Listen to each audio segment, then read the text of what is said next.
దేవుడు. ఆ దేవుడితో నరుడు జన్మించినారు అమ్మకు. దైవమైన నరుడైన తెలిసేది ఎలా అమ్మకు? ఆ పేగులోనే ఉంది కదా ముడిపడిన బంధము. అనగనగా అమ్మ కథ, కథలోనే దేవుడు.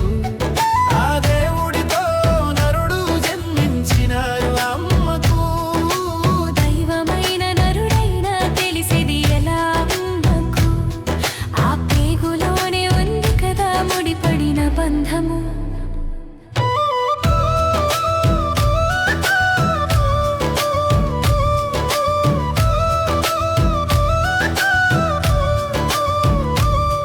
అది దేవుడికి అమ్మ లేదని మనిషికిచ్చినాడు అమ్మ వరముని.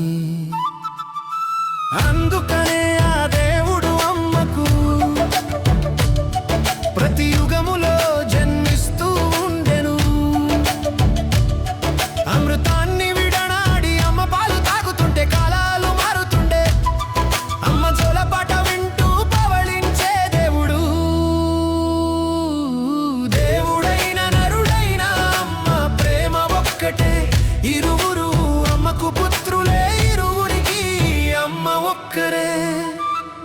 అనగనగా అమ్మ కథ, కథలోనే దేవుడు.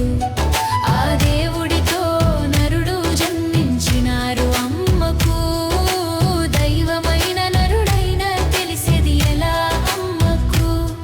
ఆ పేగులోనే ఉంది కదా ముడిపడిన బంధము.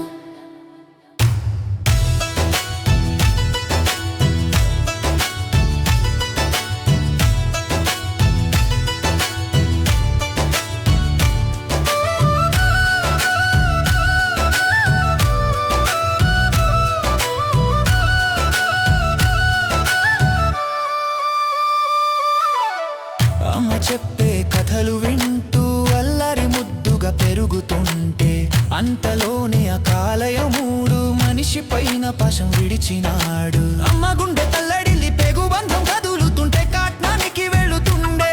అమ్మ శోకాన్ని చూసి శోకించే దేవుడు.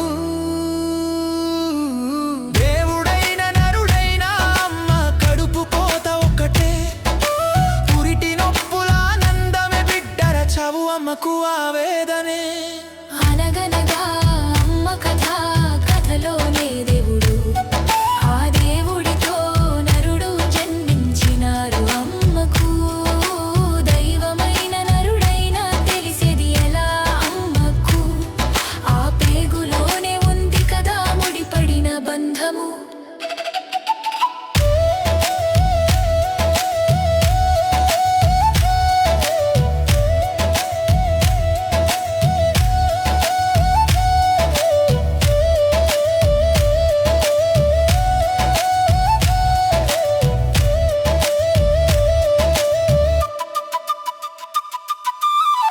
అమ్మ పడే వేదన చూస్తూ ఆ దేవుడే ధైర్యం చెబుతుంటే అంతలోనే యమధర్మరాజు అమ్మలోని జీవాన్ని తీసినాడు. నలుదిక్కులదిరేలా దేవుడే దేవుడా అని ఆకాశం వైపు చూస్తుండే. నర జన్మకెన్ని బంధాలని దుఃఖించే దేవుడు.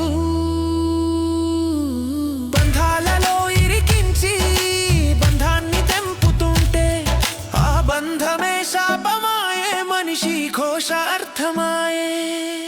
అనగనగా అమ్మ కథ, కథలోనే దేవుడు. ఆ దేవుడితో నరుడు జన్మించినారు అమ్మకు. దైవమైన నరుడైన తెలిసేది ఎలా అమ్మకు? ఆ పేగులోనే ఉంది కదా ముడిపడిన బంధము.